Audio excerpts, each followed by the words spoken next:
ओम श्री गणेशाय नमः। श्री आशुतोषाय नमः। ओम श्री परमात्मने नमः। जैसा कि हम श्री हरिवंश पुराण पढ़ रहे हैं, विष्णु पर्व श्री हरिवंश का दूसरा पड़ाव, जिसका मंगलाचरण नारद जी का मथुरा में आकर कंस को आने वाली भय की सूचना देना और कंस का अपने सेवकों के सामने बढ़ बढ़कर बातें करना। पहला अध्याय। बद्री का आश्रम निवासी प्रसिद्ध ऋषि श्री नारायण अथवा अंतर्यामी नारायण, नर नारायण सखा अर्जुन, आदि जीव हिरण्यगर्भ तथा नरोत्तम, इन हिरण्यगर्भ एवं अंतर्यामी से भी श्रेष्ठ शुद्ध सच्चिदानंद घन पुरुषोत्तम श्री कृष्ण को और इन नर नारायण तथा नरोत्तम के तत्व को प्रकट करने वाली देवी सरस्वती को, व्यास जी को प्रणाम करके अविद्या रूपी अज्ञान अंधकार को जीतने वाले इतिहास, पुराण आदि ग्रंथों का पाठ आरंभ करें। वैशंपायन जी कहते हैं, जन्मेजय, भगवान विष्णु और देवताओं के अंश भूतल पर अवतीर्ण हो चुके हैं। यह जानकर देव ऋषि नारद कंस को उसके निकटवर्ती विनाश की सूचना देने के लिए मथुरा को गए। स्वर्ग से उतरकर वे मथुरा के उपवन में खड़े हो गए और वहीं से उन मुनिश्रेष्ठ ने कंस के पास एक दूत भेजा। उस दूत ने कंस के पास जाकर बताया कि नगर के उपवन में देव ऋषि नारद पधारे हैं। नारद जी के आगमन का समाचार सुनकर कमल लोचन असुर कंस जल्दी जल्दी पैर बढ़ाता हुआ अपनी पुरी से बाहर निकला।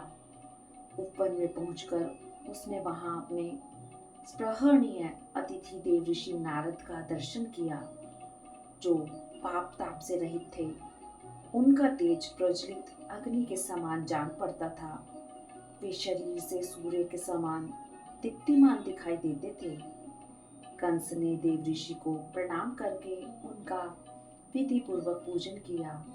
उसने उनके लिए अग्नि के समान कांतिमान स्वर्ण में आसन देकर क्रमशः अर्धपाद आदि उपहार प्रस्तुत किए। तत्पश्चात इंद्र के सखा नारद मुनि उस आसन पर बैठे। बैठने के बाद वे परम क्रोधी उग्रसेन पुत्र कंस से बोले, वीर, तुमने मेरा शास्त्र विधि से पूजन किया है, इसलिए मैं तुम्हें एक आवश्यक बात बताना चाहता हूँ। तुम मेरे उस वचन को सुनो और ग्रहण करो। तात, मैं ब्रह्मलोक आदि सभी स्वर्गीय लोकों में घूमता हुआ उस विशाल मेरु पर्वत पर जा पहुंचा, जो सूर्य देव का सखा है। फिर नंदन वन और चैत्ररथ वन का दर्शन करके मैंने देवताओं के साथ संपूर्ण तीर्थों और सरिताओं में स्नान किया। उसके बाद 3 धाराओं में बटी हुई दिव्य त्रिपथगा नदी पुण्य सलीला गंगा का दर्शन किया, जो स्मरण मात्र से ही समस्त पापों का विनाश कर देने वाली है। तत्पश्चात दिव्य तीर्थों में स्नान एवं आचमन करके मैंने ब्रह्म ऋषियों से सेवित ब्रह्मा जी के भवन का दर्शन किया, जो देव गंधर्वों के वाद्य घोष से गूंजता और अप्सराओं के मधुर गीतों से निनादित होता रहता है।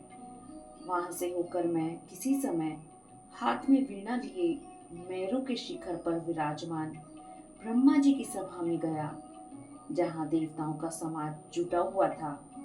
वहां देखा कि श्वेत पगड़ी धारण किए नाना रत्नों से विभूषित ब्रह्मा आदि सभी देवता दिव्य सिंहासन पर बैठे हुए हैं। उस सभा में देवताओं की जो गुप्त मंत्रणा हो रही थी, उसमें मैंने सुना कि सेवकों सहित तुम्हारे वध के अत्यंत दारुण उपाय का ही विचार हो रहा है। कंस, वहां जो कुछ मैंने सुना है, उसके अनुसार मथुरा में जो तुम्हारी यह छोटी बहन देवकी है, इसका 8वां गर्भ तुम्हारे लिए मृत्यु रूप होगा। वह गर्भ देवताओं का सर्वस्व तथा स्वर्ग लोक का आश्रय होगा। वह देवताओं का परम गोपनीय रहस्य है। वही तुम्हारी मृत्यु का कारण होगा। वही देवताओं का पर और अपर है, अर्थात वह मोक्ष और स्वर्ग है।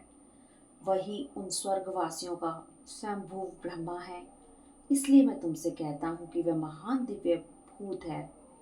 कंस, वही पहले भी तुम्हारी मृत्यु रहा है और इस समय भी तुम्हारे लिए प्रशंसनीय मृत्यु रूप होगा। अतः तुम देवकी के गर्भ का उच्छेदन करने के लिए प्रयत्न करो। यह मेरा तुम्हारे ऊपर प्रेम है जिसके लिए मैं यहाँ तक आया हूँ। अच्छा, अब तुम संपूर्ण मनोवांछित भोगों का उपभोग करो। तुम्हारा कल्याण हो। मैं जाता हूँ। ऐसा कहकर तब नारद जी चले गए। तब कंस बहुत देर तक उनकी बातों पर विचार करता रहा। फिर वह दांत दिखाकर जोर जोर से अट्टहास करने लगा और अपने सेवकों के सामने खड़ा हो मुस्कुराकर बोला, यह नारद मुनि सर्वसाधारण में उपहास के ही पात्र हैं, विशेष चतुर नहीं हैं। मैं बैठा अथवा सोया रहूं, असावधान या मतवाला हूं, किसी भी दशा में इंद्र सहित संपूर्ण देवता भी मुझे डरा नहीं सकते। मैं अपनी दोनों विशाल भुजाओं से इस धरातल को शुद्ध कर सकता हूँ। मनुष्य लोक में कौन ऐसा पुरुष है जो मुझे क्षोभ में डालने का साहस कर सके। आज से मैं देवताओं तथा उनका अनुसरण करने वाले मनुष्यों, पक्षियों और पशु समूहों का महान संहार करूंगा। अश्व रूपधारी केशी, प्रलंब, धेनुक, वृषभ रूपधारी अरिष्ट, पूतना और कालिय नाग को आज्ञा दे दो कि तुम सब लोग इच्छानुसार रूप धारण करके सारी पृथ्वी पर अपनी मौज से घूमो और जो हमारे पक्ष की निंदा करने वाले हों उन सब पर प्रहार करो। जो प्राणी गर्भ में निवास करते हों उनका भी पता लगा लेना चाहिए, क्योंकि नारद जी ने मेरे लिए गर्भों से ही भय बताया है। तुम लोग निश्चिंत होकर इच्छानुसार आनंद भोगो। मैं तुम्हारा स्वामी और संरक्षक हूँ।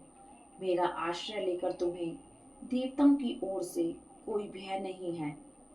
नारद बाबा तो युद्ध कराने का ही खेल खेलते हैं। लोगों में फूट डाल देना उनका स्वभाव है। इस संसार में जो लोग बड़े स्नेह से भली भांति मिलजुल कर रहते हैं उनमें भी फूट डालने में इन्हें आनंद आता है। ये बड़े चंचल हैं और लोगों में सदा संघर्ष पैदा करते हुए घूमते रहते हैं। विभिन्न उपायों द्वारा राजाओं में वैर बढ़ा देने के लिए ये सर्वदा सचेष्ट रहते हैं। इस प्रकार केवल वाणी मात्र से प्रलाप करता हुआ कंस अपने भवन में चला गया। उस समय उसका चित्त चिंता की आग में जल रहा था। इस प्रकार श्री महाभारत के खिल भाग हरिवंश के अंतर्गत विष्णु पर्व में नारद जी का आगमन तथा कंस का वाक्य विषय पहला अध्याय पूरा हुआ। हरिओम तत्सत। हरिओम तत्सत।